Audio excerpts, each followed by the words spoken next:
nobody. We in the family feud. YouTube. We back at it again. We back with another one. Back to the back, man. Now this is crazy because they saying 4PF got some teenagers killed. 4PF got some teenagers killed. No other than Lil Baby himself group. They saying Lil Baby group got some teenagers killed. Not one, two. We gotta see what they talking about. What the hell is going on here? This is crazy. Oh, this is crazy. Okay. Oh, there he go. Y'all see him? He came to get him some tacos, baby. Y'all better pull up. Cause you already know how he doing this type of tacos, baby. Can't get him some pull tacos. Up, baby. Little baby just pulled up on us. You know, we doing it big around this mug. God damn. What the fuck? That's the taco spot shooting like that? Where you at?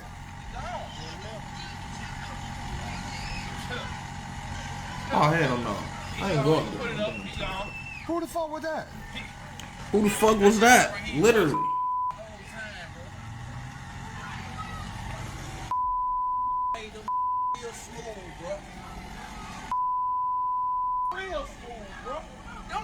Like they were shooting their own video the whole time they were plotting on their ass. Oh wow, people so was 5 plotting. p.m. this evening, our officers were dispatched to the 2000 block of Verbena Street in reference to multiple people shot upon arrival. We did in fact find individuals that had been shot on scene. And I first want to say the overall theme of this case is grown men playing gangster that left 2 of our children in graves. Oh my and God. community in fear. That ain't right. And we know in these communities that strength is about building community, not destroying it. And in this case, leaving 2 young people in their grave. Ultimately took his life. Gang violence that was orchestrated by adults. Adults in our city. And cowardly acts of an Atlanta-based rapper that decided to go over into a rival gang stronghold. Oh my God. And shoot a music video in a What? place that he knew he should. This was his rivals and he decided to do that? There's no way he did that. Y'all not saying that's what he did. Don't tell me that's what happened. There's no way he went to his rival's hood to shoot a music video. That's not what happened. You're not gonna tell me that's what happened. That's not what happened, right, chat? Should not have been. Can you believe that already? At the No, time I'm he making this is video, stupid. We less than a week away from 3 months in 2025. It's still The Atlanta February. Police Department is still playing the blame game for criminal activity. Are they right? Are they wrong? Well, I'll leave that to you guys and I'll just present the facts. Now, the Atlanta Police Department recently came out and said another rapper based out of Atlanta is responsible for another man's actions. And based on history with the DA, that's never a good thing coming out of Atlanta. Less than 24 hours of me making this video, Atlanta police had a news conference quoting that this rapper actions caused a chain of events that led to a retaliation shooting in this rapper neighborhood that left 2 teenagers dead. And of course, we'll later go over their stories and pay our respects. We'll also later identify the rapper, his alleged enemies according to authorities, and how this was orchestrated. But there's some key facts that authorities seem to be brushing across their shoulder. Like them coming out saying the retaliation came from a man in jail. That's a part of a jail-formed gang, which we'll later discuss. Wait, they retaliation came from So jail. in 2025, we still have men in the free world taking orders from men incarcerated to basically get them in there with them. But APD is coming out blaming a rapper. Also, nobody is mentioning that this was payback. But why they not shooting a target? It's 2025, yet it's still again. People still Payback? playing Mickey Mouse games, shooting up apartments with kids in it. But because the rapper is from this neighborhood and he allegedly shot a music video where a dude incarcerated was from days before, huh? Fam, that's where we at. What? If you thought That's what's happening? So this was days before he shot a music video, then days later people died? Is that what's happening? That's what y'all trying to say? Because if that's what's happening, then we definitely can't blame him. If people die days later, we can't blame him. That just people die. People die every day, B.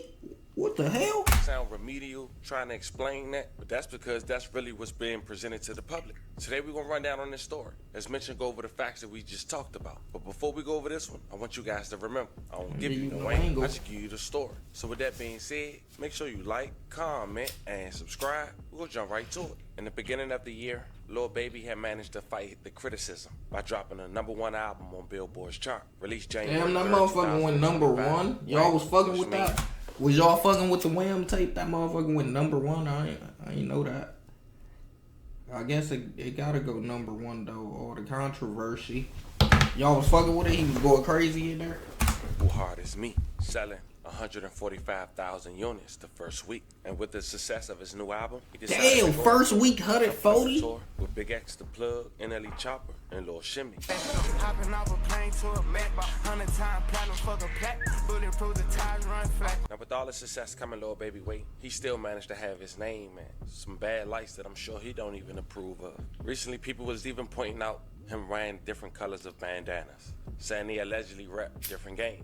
That could be a throw off to them people, and maybe this one of those reasons. But see, on the second week of May in 2024, Lil Baby decided to shoot a music video on the west side of Atlanta in the Dixie Hills neighborhood. Second week And of those May. might remember that a young lady who worked at a local taco venue inside the shopping center mall had recorded Lil Baby pulling up before the shots had went out. And people was blaming her at first for allegedly giving out the location.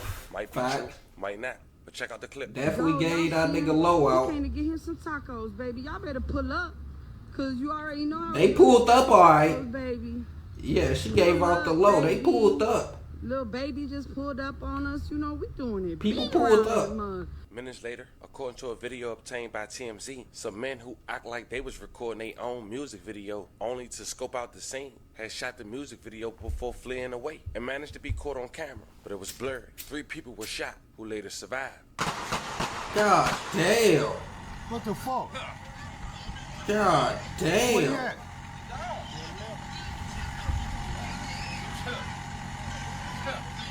He gone. You can put it up. He gone. Who the fuck was that? I just sat right here and watched the whole time, bro. Hey, them real smooth, bro. Real smooth, bro. Them like they was shooting their own video the whole time they were plotting on their ass.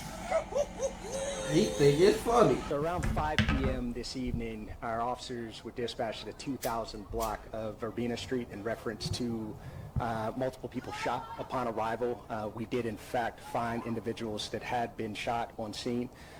One of the individuals that was shot, he self-transported himself to the hospital where he was at Grady not too long after the incident, but the other 2 individuals were transported by EMS.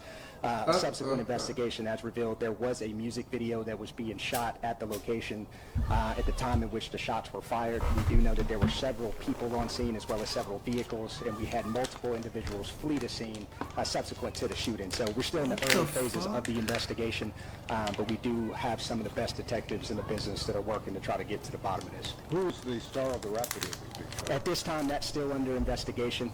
We are receiving some preliminary information, but we want to make sure that that information is vetted and that we look at it carefully to make sure that the information that we're receiving from witnesses is in fact correct. The incident happened right in the shopping complex in which you saw the multiple shell casings right adjacent to the music video set. Yeah. The people that were shot were not a part of the video production team, but there may have been individuals involved in the totality of the production that were involved in the incident. At this time, it appears to be an isolated and targeted incident. Now, according to authorities, this pissed off the Goodfellas. They went to Oakland City, where Lil Baby is from, and shot it up. But before we go over those details, let's briefly talk about the Goodfellas. Where they Who the from, fuck is where the they represent. Goodfellas? Now, the abbreviation for Goodfellas that most members would use would be GF.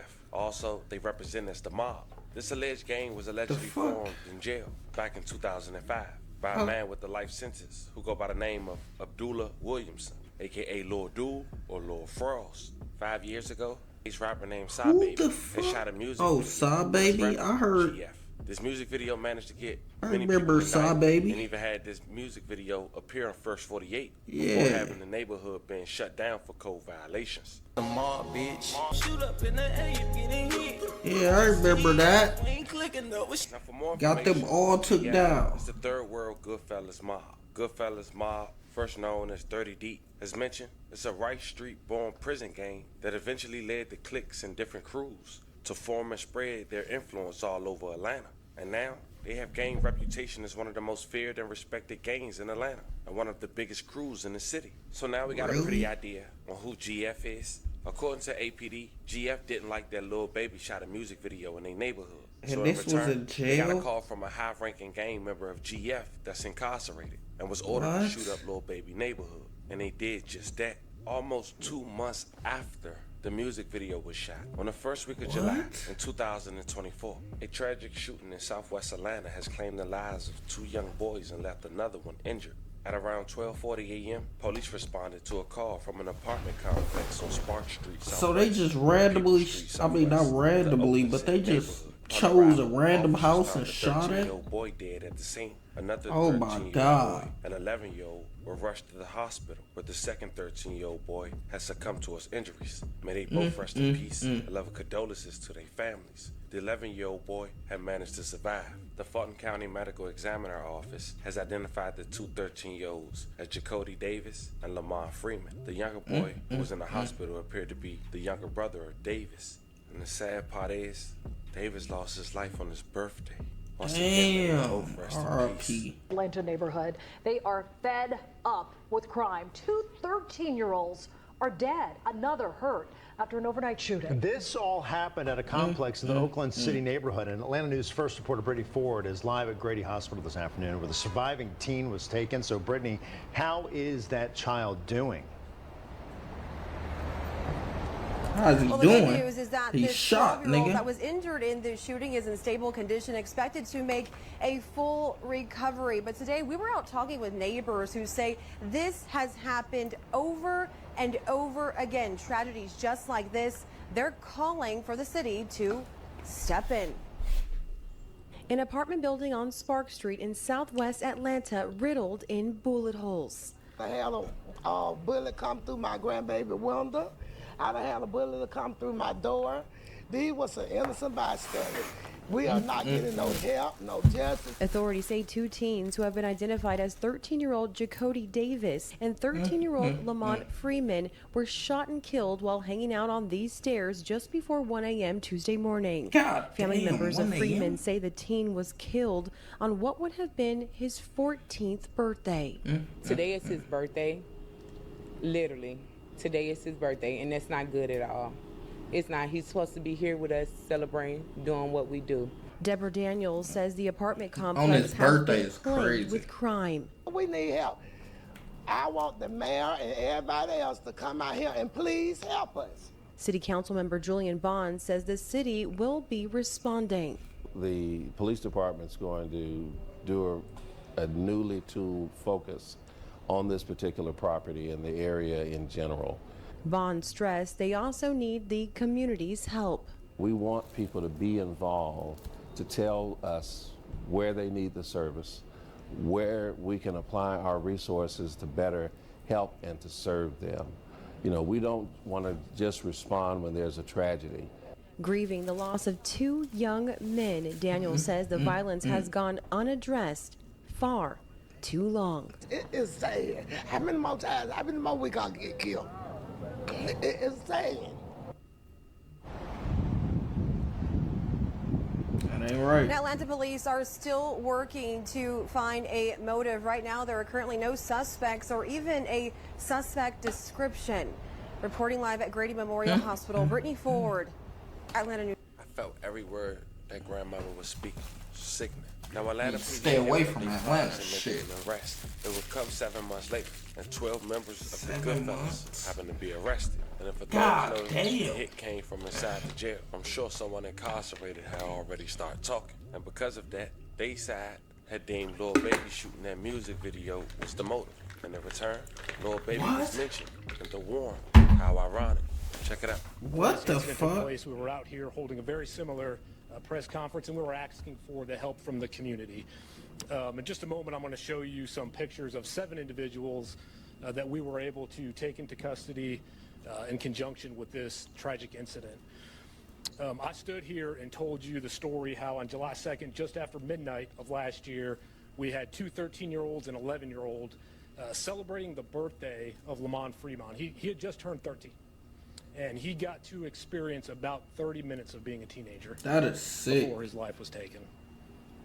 On his birthday, that's He's going to sick. discuss some of the investigative techniques and really the gang involvement and the gang ties that led to this incident taking place. But one thing I want to make absolutely clear, and I said it then and I'll say it again, these kids were innocent victims. So when we talk about the gang involvement, these two 13-year-olds and this 11-year-old, they didn't have a gang involvement. We didn't have interactions with them as a police department. They were good kids in the community, and unfortunately, you know, their futures, their lives were taken. Taken. That ain't I want right. to thank all the community members that gave us tips and information on this case. And while I can't say necessarily that one individual tip broke this thing open, each tip is like a little puzzle piece. And we took every one of those, glued them together, and we're able to thankfully bring this case to resolution. And I will say that even though we have made 7 arrests, you know, we never stop working cases. So if anyone has more information, we would ask that you do bring that forward, provide that to us, and we will certainly investigate every detail of those tips. So right now we're going to show some images of the individuals that we have made arrests on. So 5 of these individuals we already had in custody, we had arrested. Some of them were in jail on previous charges not related to this. So once we establish probable cause, we're able to serve the jails in which they're housed with these arrest warrants. Oh, wow. So the first one there is Mr. Sanders. Let me just flip through him. Richard Hollis. Reginald Thomas. These niggas look like some demons. Marcus Crawford. Mr. Mobley. Traydon Crawford. And Traydon is one of the individuals that we took into custody yesterday. And then the final 7th individual is Mr. Ollie Caldwell. If you notice with these individuals, 2 of them share the same last name. It's because they are brothers. So it seems like there was some type of family history of gang activity, gang involvement. And unfortunately, on the night of July 2nd, that escalated to 2 13-year-old children losing their lives. So I'm going to turn it over to Major Ralph Woolfolk, and he will discuss a little bit of the gang conflict and some of the investigative techniques and procedures that we used to get us here today. So thank you. Thanks, Major. My name is Major Ralph Woolfolk of the Violent Crime Interdiction Section. And I first want to say the overall theme of this case is grown men playing gangster that left 2 of our children in graves and a community in fear. And we know in these communities that strength is about building community, not destroying it. And in this case, leaving 2 young people in their grave. I want to thank the community that was here with our investigation team from the inception of this incident. Out on the night of the incident, we not only received investigative assistance from this community, but we also saw a community that was full of compassion and love.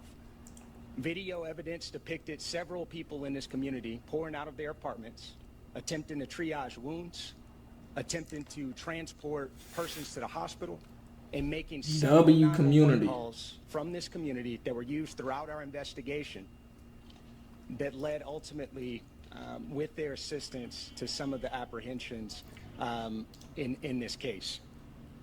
I want to also thank the FBI, who has not only been an incredible partner to us throughout this investigation, but has also been a consistent partner to us throughout our fight, as Chief Shearbaum always says, against gangs, guns, and drugs. We have had a consistent partnership with the FBI that has aided us in suppressing our violent crime. And for our team members internally in the Atlanta Police Department that spent countless hours, investigative hours, a tandem approach, collaborative approach between homicide, between gangs, between our ACE unit, between our intelligence analysts, and several other internal units throughout the police department that spent countless hours working this case. I remember getting a call from the gang unit over 4th of July weekend. asking to go up on a wiretapped investigation. And subsequent to that call, the next 48 hours were spent on the phone with our district attorney's office, who was a great support to us throughout this investigation and trying to stand that T3 up. And through that investigation, our gang unit sacrificed vacations. Our gang unit sacrificed time with loved ones, sacrificed relationships throughout the course of this investigation. In 5,424 man hours from July 10th through October 30th, that was spearheaded by the Atlanta Police Gang Unit in a wire room to ultimately assemble key facts and elements leading us to where we are in the investigation. And for the investigation aspect of this, Lamont Freeman was allowed to be a 13-year-old for 27 minutes before gang violence ultimately took his life. Gang violence that was orchestrated by adults in our city. And cowardly acts of an Atlanta-based rapper that decided to go over into a rival gang stronghold. But can we blame him? In a place that he knew he should not have been. He probably didn't know they was gonna motherfucking do that. We saw homicides and shootings, and ultimately the deaths. Can we blame him? He definitely shouldn't have been over there. But can the news blame him if motherfucking he just decided to do a video, a music video? He gotta. Well, I mean, we can blame him though, can't we? He is grown. He do know what he doing. So we probably can blame him at the same time. Y'all let me know in the comments. What we doing? Of 2 children as a result of his cowardly actions, and you know who you are. And I tell you that this team will work relentlessly to hold you and the persons that you are affiliated with responsible for those actions. I gotta get held Ultimately, responsible this for investigation that led back to a prison in the state of Georgia where an illegal phone, a contraband phone, was used to orchestrate these acts. There was a hit called by a high-ranking gang member on the opposite side of that opposing rapper's gang. And I'll tell you today, that gang was Goodfellas. Goodfellas Criminal Street Gang being one of the most hyper-violent gangs in the city of Atlanta. And we will pursue you relentlessly in making sure that we keep this city safe and suppressing violence. Goodfellas? I've never heard of them. But I ain't from Atlanta either. There is still a $50,000 reward that is on the table for additional information in relationship to this case. And our detectives and our officers, through all of the internal units and external units that you see here today, will be knocking on doors and working with this community that has been so resilient to collect additional information to continue to move this investigation forward. Thank you. We'll now open up for questions. We'll start on that side with Tom Regan. Yeah, well, these 3 juveniles, I mean, was it a crossfire situation? Were they targeted? Was there a gun battle between rival gang elements? No, there was not. We do believe that the 3 juveniles, 2 who were killed, 1 who was injured, they were just outside on the steps celebrating a birthday party. We don't believe that they were the intended targets of that gunfire. But these individuals that we have shown indiscriminately opened fire on that apartment complex, resulting in these 3 children getting injured and killed. And one quick follow-up question: the person who made the call for a hit from prison, that isn't one of the first people who are already in jail. This is another individual we're talking about. Yeah, the individual that orchestrated this from Hancock State Prison, he was already incarcerated. So he's going to be charged in this, of course, too. Yeah, he has been charged. Yeah, so I have a couple questions. The last 2 people, I know that you said that one of them was Trayvon Crawford. Who was the other person that you just arrested? Ali Caldwell. Okay. And so then, are we going to name the gang on the other side? We named the Goodfellas, but what's the name of the gang that's affiliated with this rapper that we're not naming? Yeah, at this time, so not to compromise the integrity of this investigation, we will not be naming that gang. Damn. It is a hyper-violent hybrid street gang here in the city of Atlanta, and there's subsequent information that will follow in the upcoming preliminary hearing. So these guys that were arrested were Goodfellas members? Yes. Yep. No further. I don't know, fam. For some reason, I just feel like it's a bad time to be a rapper. I thought the definitely stereotype is. that this place belong to this person or this person can't go there. Going there would break that narrative. But in fact, Literally. a music video led to men shooting up an apartment where kids were outside playing Mickey Mouse games. And they blaming a rapper who shot a music video almost 2 months prior. Fam, For that, like, how is that? In the comments. It's important we all take accountability. Can we but it's also blame him? important That's what I'm saying. Do we supposed to blame him for real? Because I don't think that's how that's supposed to go. I don't think we blame him because he doing his job, doing a music video. Well, I guess if that was the rivals' territory. But if we getting better, if we getting over this, if we supposed to be motherfucking getting out of that or shit like that, we can't be going based off this rival territory. I'm a rapper, right? I'm just doing my job, making a music video. I don't know. I don't think we could blame him for real. But it looked like that's what we doing, so, hey.